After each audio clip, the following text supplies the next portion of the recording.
So ப்ரெக்னென்சியில் சுகர்ஸுங்கிறது இப்போ நிறைய பேருக்கு ஒரு கம்ப்ளைண்ட்டாக இருக்குது. ரெண்டு விதமாக இருக்கலாம். ஒன்று, ஏற்கனவே நமக்கு சுகர் இருக்கிறவங்க ப்ரெக்னென்ட் ஆகிறதுன்னு ஒன்று. இன்னொன்று, ப்ரெக்னென்சியில் வர சுகர்ஸுங்கிறது, அதாவது ஜெஸ்டேஷனல் டயபெட்டிஸ்ன்னு சொல்லுவோம். ஸோ இப்போ நம்ம ரெண்டாவது வகையை பற்றி தான் பார்க்க போகிறோம். யாருக்கு வர்றதுக்கான வாய்ப்புகள் இருக்குன்னா, இப்போ ஏஜ் அதிகமாக இருக்கிறவங்க, உடல் எடை அதிகமாக இருக்கிறது, ஃபேமிலி ஹிஸ்ட்ரி ஆஃப் டயபெட்டிஸ் இருக்குது, பிசிஓ மாதிரி ஒரு நீர்க்கட்டிகள் மாதிரியான விஷயங்கள் அவங்களுக்கு பாதிப்பு ஏற்கனவே இருந்திருக்கு.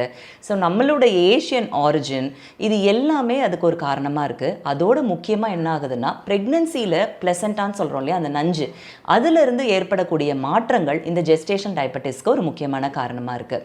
இதை எப்படி கண்டறியலாம்னா, எல்லா கர்ப்பிணி பெண்களுக்குமே இந்த குளுக்கோஸ் சேலஞ்ச் டெஸ்ட்டுன்னு சொல்லிட்டு பண்ணுவோம்.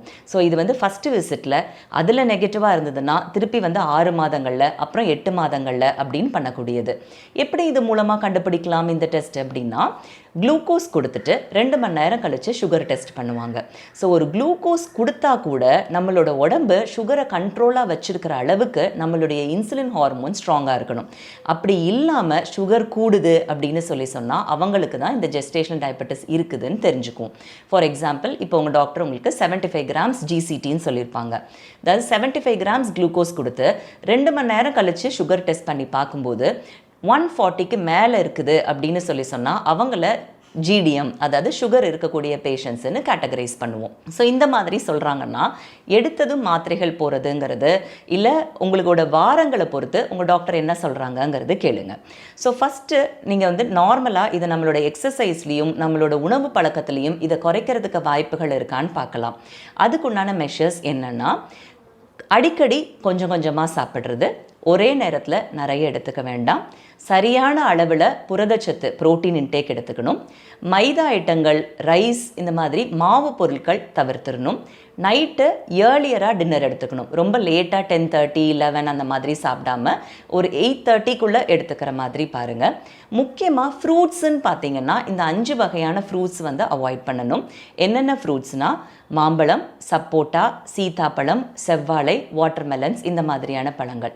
இந்த மாதிரியான உணவு பழக்கங்களோட ஒரு சரியான எக்ஸசைஸ் அண்ட் வாக்கிங் மாதிரியான மெஷர்ஸையும் கம்பைன் பண்ணி ஒரு 10 நாள், ஒரு வாரம் கழித்து நம்ம திருப்பி சுகர்ஸ் டெஸ்ட் பண்ணி பார்க்கலாம்.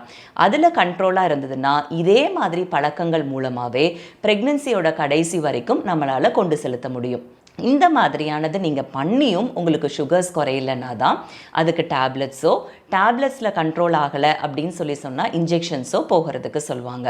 ஸோ இந்த எல்லா மீன்ஸும் பண்ணி சுகர்ஸை கண்ட்ரோலாக வச்சுக்கிறது மூலமாக தான் பேபியோட ஹெல்த்து ரொம்ப ஆரோக்கியமாக இருக்குங்கிறதுக்காக இதில் நீங்கள் சுகர் அளவில் ரொம்ப கவனமாக இருக்கணும். ப்ளஸ் ப்ரெக்னென்சி சுகர்ஸ் தானே, இது நமக்கு தொடருமா அப்படின்னு பார்த்தீங்கன்னா, 50% இந்த ப்ரெக்னென்சி சுகர்ஸ் நமக்கு லைஃப் லாங் டயபெட்டிஸாக கண்டினியூ ஆகிறதுக்கும் ஒரு வாய்ப்பு இருக்குது. ஸோ டெலிவரி ஆனதுக்கு அப்புறமா இந்த சுகர் விஷயத்தையே கம்ப்ளீட்டாக மறந்துடாமல் கண்டிப்பாக ஃபாலோ பண்ணணும்னு ஞாபகம் வச்சுக்கணும்.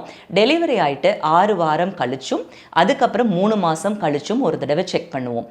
அதில் நார்மல் ஆகிடுச்சுன்னா வருடத்திற்கு ஒரு முறை நீங்கள் உங்களோட செக்கப்ஸை தொடர்ந்துக்கலாம். இல்லை டெலிவரிக்கு அப்புறமாவும் சுகர்ஸ் கண்டினியூ ஆகுதுன்னா அதுக்கேற்ற மெடிசன்ஸ் என்னங்கிறது நம்ம கேட்டு தெரிஞ்சுக்கலாம். ஸோ ப்ரெக்னென்சி சுகர்ஸில் கவனமாக இருக்கணும்.